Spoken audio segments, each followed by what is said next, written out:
"Mother, what are you doing?" When we returned from shopping, what we saw was a moving company parked in front of our house and the site of my in-laws.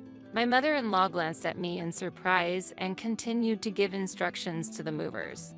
"You're a nuisance. Please do not enter someone else's house without permission. You're being insolent. Open the door quickly." My father-in-law said this and reached for my bag. I hugged my bag and backed away. Seeing this, my mother-in-law laughed mockingly and continued speaking. "Strangers should leave quickly, haha." At my mother-in-law's words, I was so dumbfounded that I couldn't respond. However, hearing this, Robert was visibly shaken and trembling. "Mom, don't you know?" "What?" At this moment, I thought it was the right time to tell the truth. Determined, I decided to confront my shouting mother-in-law with the truth. "My name is Gina Anderson. I am 48 years old and run an insurance agency. This company was started by my father and I took it over. Being strict and meticulous, the job of tailoring insurance to the needs of clients was the perfect job for me. I have good relations with long-time clients from when my father was running the company, and thankfully, the business is doing well. I met my husband Robert through work when I was 30. A long-time customer of my father introduced him to me, which led to an invitation for a cafe. That's how it all started. Robert was 2 years older than me, a very calm and dignified person. He had recently broken up with a long-term girlfriend who had cheated on him. After just a brief conversation, we hit it off immediately and exchanged contacts. Soon after, we started going out. At that time, my mother was ill, and wanting to fulfill her dream of seeing me in a wedding dress, I was actively seeking marriage. Meanwhile, Robert was not in a hurry to marry. Nevertheless, he respected my wishes, and 6 months after we met, he proposed to me. With tears of joy, I expressed my gratitude to him. "Thank you. I look forward to our life together." After that, we quickly paid respects to both families and had a family-only wedding ceremony. My mother was very happy to see me in my wedding dress. The following month, she passed away quietly. It was thanks to Robert that I was able to fulfill my mother's last wish. Remembering how Robert supported me even at my mother's funeral, I resolved to cherish him for the rest of my life. Even after 5 years of marriage, we had no children.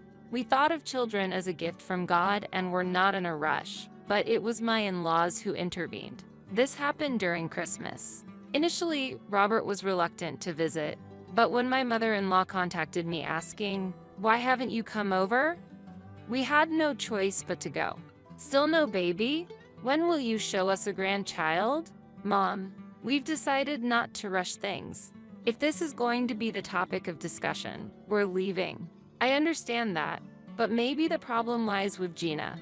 Don't insult her. "Sorry, Gina, we're leaving." We were supposed to come for Christmas, but at the entrance, the conversation suddenly turned to grandchildren, and Robert quickly took me away from the scene. It was I who had persuaded him to come with me. Yet, as soon as we got back to the car, Robert apologized to me. "I'm really sorry for putting you through this." "I'm fine, Robert. I just feel bad that you're having a hard time." "I don't mind. It's my parents after all. But now, you are my family. If they hurt you, I'm willing to cut ties with them, even if they are my parents.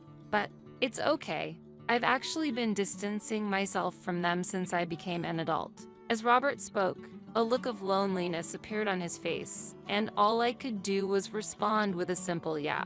Afterward, Robert made an effort to keep a distance between me and his parents, and we decided to move. There were numerous calls asking for our address, but Robert ignored them all. For about 13 years, I managed to live without seeing my in-laws except at weddings and funerals. By the time I was over 40, my in-laws rarely mentioned grandchildren, and I felt a bit relieved. However, one day, seemingly due to a leak of information, my in-laws showed up at our home. Robert happened to be out with a friend, and knowing I was alone, my in-laws forcefully entered the house and began inspecting it. "Oh my, both of you are still sleeping in the same bed at your age? That's rather indecent. Robert won't be satisfied with the underwear I found in this laundry." Ignoring my displeased expression, my in-laws continued to rummage through the room. They even ate the food we had stored and complained while going through our drawers. This is why you haven't had grandchildren. Well, honey, it's too early to give up. Look. Saying this, my in-laws pulled out a crumpled newspaper from their bag and handed it to me. The newspaper article was about a woman who became a mother at the age of 60. Realizing their intent, I felt a chill run down my spine. Maybe we've been too lenient until now. There are people who have children at your age, you know? How about you move in with us? I'm back. Did someone come over? My father came home in the middle of my mother-in-law's preaching. Ever since moving to this house, Robert had suggested living with my father. Robert cared deeply for my father, and my father doted on Robert as if he were his own son.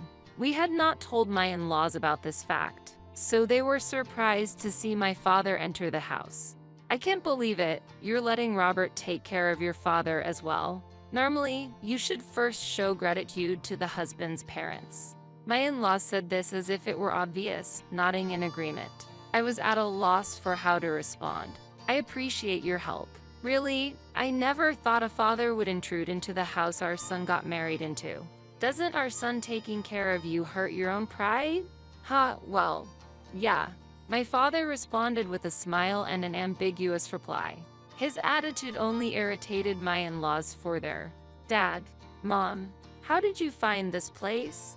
Robert, who had returned home early because a friend fell ill, was standing at the entrance of the living room, yelling furiously. While Robert openly displayed his anger, my mother-in-law responded calmly. Since we couldn't get any information from you, we had to hire a detective. It was expensive. You need to pay for it. There's no way I can pay for that. Saying this, Robert strode over to my mother-in-law with heavy footsteps and grabbed her clothes forcefully. He then forcibly made her stand up, dragged her out of the room, and took her outside. Stop it. It hurts. What are you doing? Robert, can't you see Mom is in pain? Stop it. My mother-in-law screamed in a high pitch, and following her voice, my father-in-law's angry shouts could be heard. However, Robert, undeterred, took her to the entrance and pushed her out of the house. Don't ever step foot in this house again. I intend to sever our ties. Is this Gina's doing? What kind of daughter-in-law is she? Gina has nothing to do with it. It's my decision. Please leave. While my mother-in-law was still shouting something, Robert threatened to call the police, and she reluctantly dispersed. Afterward, Robert came to apologize to me and my father. I'm really sorry. To think they'd even hire a detective. I didn't take appropriate actions towards you as well. No, it's not your fault. However, I understand for sure that you are a wonderful person. Let's enjoy dinner together. Father, I appreciate it. Robert repeated his words of gratitude and conversed with my father with tears in his eyes. That night, the three of us had a pleasant time dining together. After our discussion, we decided to proceed with a certain plan. I thought my in-laws might visit again the next day, but weeks passed and they did not appear, and it seemed our life continued to be peaceful. Then, a month after my father passed away, while Robert and I were returning from a short trip, a call came from my mother-in-law. I'm in front of the house. Open up quickly. Confused, I replied, we'll head back home now, so please wait. And my husband and I hurried home, but no one was in front of the house. Feeling this was strange, we decided to rush to another location. Mother, what are you doing? In front of us, there were movers and loading boxes and my in-laws. My mother-in-law glanced at me, surprised, and continued giving instructions to the movers. You're a nuisance. Please do not enter someone else's house without permission. You're being insolent. Open the door quickly. My father-in-law said this and reached for my bag.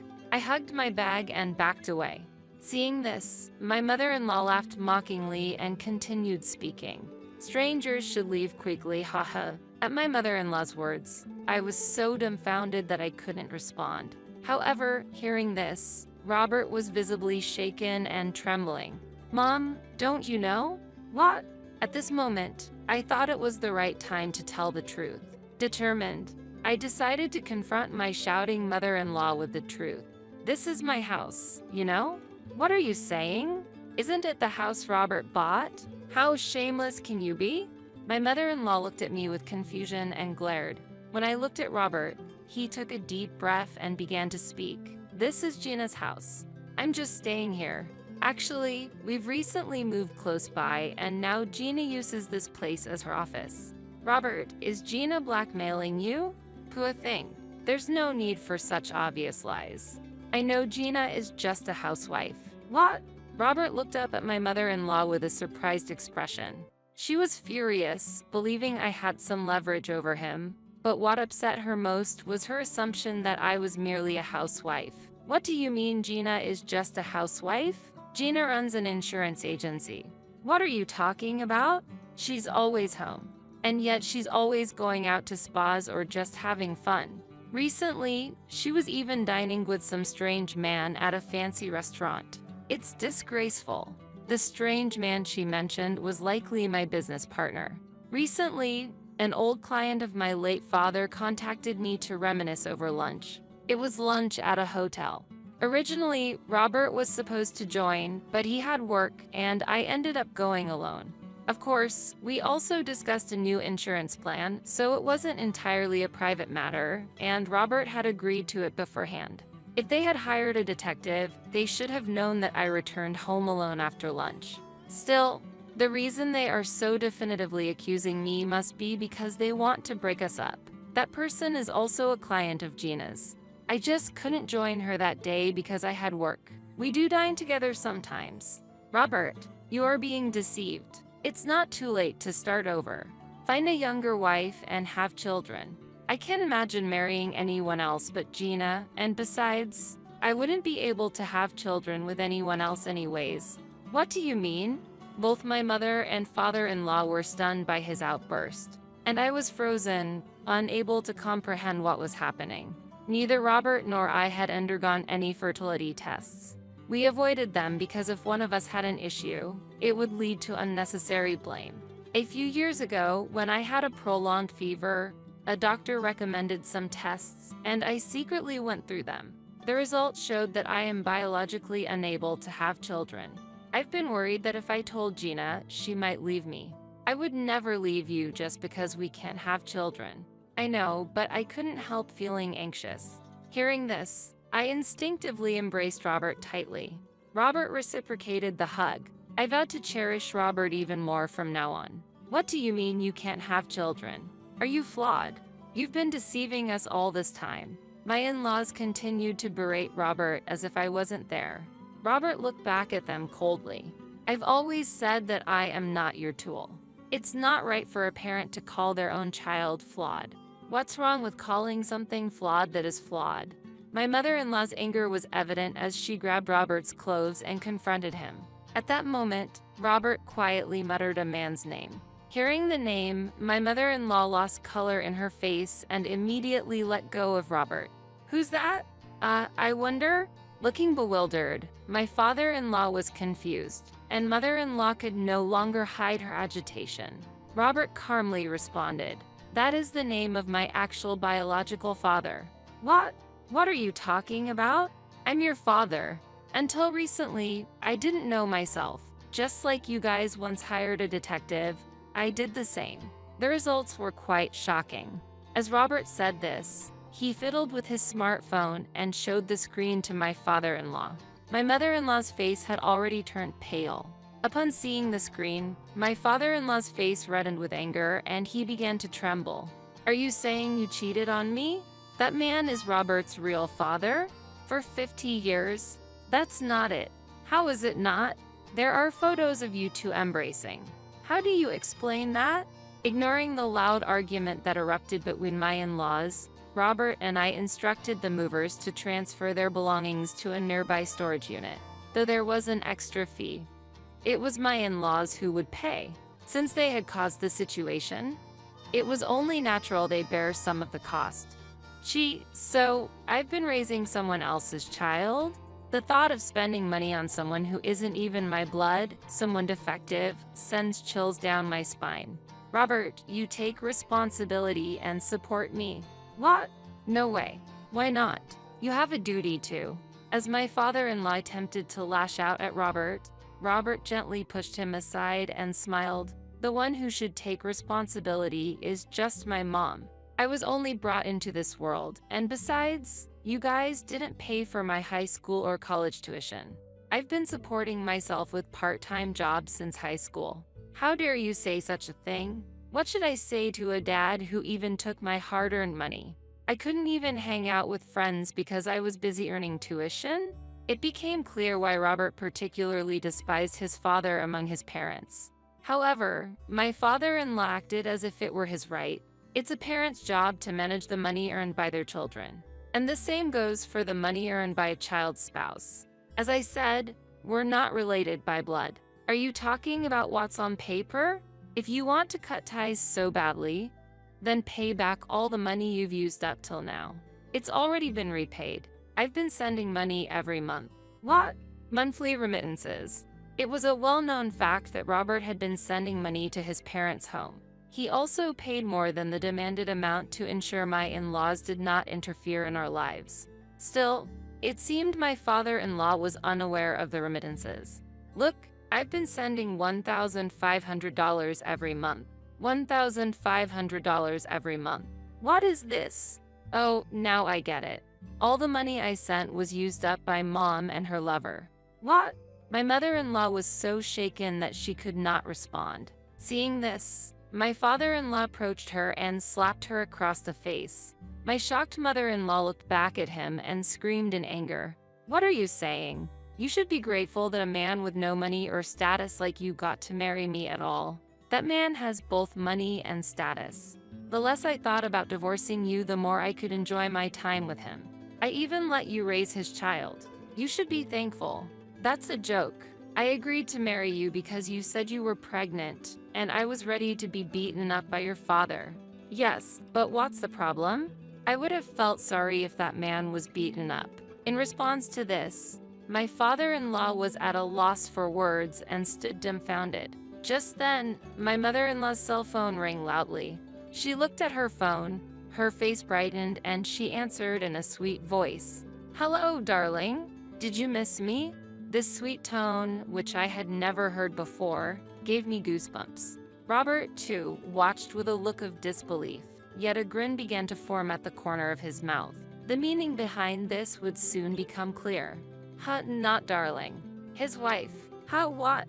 Oh, no, this is a misunderstanding. Full amount, compensation. 1 million. Please wait. My mother-in-law was flustered on the phone, but it seemed the caller hung up immediately, leaving her in a state of shock. Robert began to laugh quietly. All the photos and recordings, they've all arrived. What? This was also your doing. It's about sharing information. Oh, and by the way, she has no intention of leaving him. He married into her family, and it's going to be tough for him from now on. Married into her family. Didn't you know? Apparently, he has several other mistresses too. His wife had asked him to keep his affairs limited to younger women. He might be getting scolded by her right now. Haha. He has mistresses, but he told me he loved only me. Hearing this shocking revelation, my mother-in-law collapsed into a seat. My father-in-law looked down at her with satisfaction, then, as if struck by a sudden idea, proposed to Robert. I know it's tough with a mother like this, but I'll forget this incident. Let's put some distance between you and her and have you, me, and Gina live together. Gina, I'll help you wash your back later. Stay away from Gina. Ignoring Robert's anger, my father-in-law approached me. The moment his hand touched my shoulder, I grabbed it and threw him to the ground. Ow. What are you doing? While my father-in-law was confused about what had happened, I looked down at him with cold eyes. I had learned self-defense from a young age, prepared for unpredictable situations at work. Selling insurance, even to corporations, can involve unpredictable clients. I started this training as a condition set by my father when I took over the company, and I continued it even after taking over the company, eventually enjoying the training. I had thought it might be excessive to act against a 75-year-old father-in-law, but seeing Robert looking down at him with satisfaction, I felt relieved. My father-in-law was speechless with shock, but in that moment, my mother-in-law spoke to me. Gina, you are truly amazing. I always thought you could do anything. About the compensation for his wife, Could you cover it? Living together would help our finances, and I'll help with the housework. Have you considered adopting a child? I'd take good care of them. There's no way that will happen. This house, filled with memories of my father and Robert, is not for someone like you.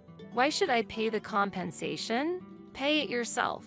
I could speak my mind to my mother-in-law straightforwardly since I had just physically rebuffed my father-in-law. Having never directly confronted her before, she was initially stunned but quickly became enraged. How dare you speak to your husband's mother like that?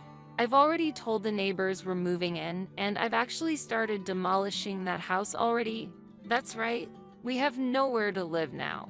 So instead of her, take me in. What are you saying? I am your real mother. It's only natural that we live together. As my father-in-law stood up to argue and my mother-in-law counted him, Robert calmly stated our decision. We won't live with either of you. We've decided to cut ties. If you keep this up, I'll call the police. The police. This statement caused my in-laws to become pale and retreat, arguing all the way to the station. Later, my in-laws ended up divorcing, but neither had the financial means to live separately and continued to live under the same roof. My father-in-law demanded compensation from my mother-in-law and her lover, but he also faced a claim from the lover's wife, which ultimately offset each other. My mother-in-law, with little work experience and a habit of quitting jobs over minor grievances, struggled daily. Meanwhile, my father-in-law barely managed to earn enough for both, barely making ends meet. The lover had been squeezed dry, lost his position as the next company president, and was now essentially under house arrest. After enduring a 50-year-long affair, his wife was unforgiving and intended to take everything she could from him. Despite everything, Robert recovered surprisingly quickly and regained his spirits. The lover's family had offered him to take over the family business because of their blood relation, but Robert filed a document renouncing the inheritance, saying, "It's too much of a burden for me." I felt like the Robert, who disliked competition and was not greedy at all, was his true character, and while I felt a twinge of sadness, I was also pleased by it. Recently, a client offered me a cat they had found, and now I am excitedly researching cat towers. The cat's name will be Maureen, chosen for the memories of my father and Robert fishing together, and because of the cat's sea blue eyes. Robert seems somewhat excited too, looking forward to welcoming our new family member. The doorbell rings, signaling the arrival of the client. It's time for our first meeting with our new family member. Nervously, I head to the door and, with a welcoming hello, I open it.